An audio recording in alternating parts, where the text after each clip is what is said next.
Hello बच्चों. So the question is, the farthest objects in our universe discovered by modern astronomers are so distant that light emitted by them takes billions of years to reach the Earth.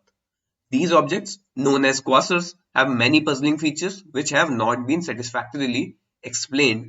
What is the distance in kilometer of a quasar from which light takes 3 billion years to reach us?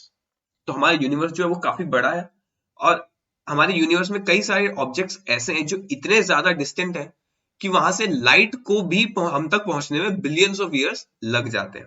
ऐसे objects को हम लोग quasars का नाम देते हैं.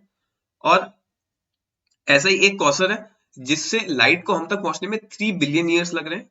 तो हमें ये बताना है कि वो हमसे कितने डिस्टेंस पे है किलोमीटर्स के टर्म्स में. तो यानी कि distance D will be equal to time taken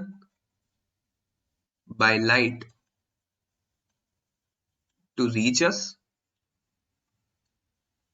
multiplied by, अब ये जो टाइम है ये लाइट ने लिया है और लाइट अपनी स्पीड पे ट्रेवल करेगी, तो यानी कि हमें सिंपली उस टाइम को स्पीड की लाइट की स्पीड से मल्टीप्लाई करना है, multiplied by speed of light. तो यानी कि टाइम टेकन बाय लाइट हमें दिया है 3 बिलियन ईयर्स. तो 3 बिलियन ईयर्स को मैं लिख सकता हूँ 3 इंटू 10⁻⁹ ईयर्स.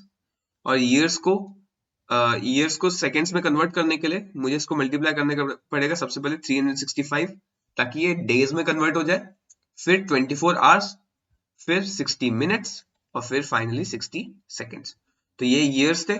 एक ईयर में 365 डेज, इसके बाद एक डे में 24 आवर्स, एक आवर में 60 मिनट्स और एक मिनट में 60 seconds, multiplied by speed of light जो होती है 3 इंटू 10⁸ मीटर पर सेकेंड. यहां से मेरे पास आ जाएगा आंसर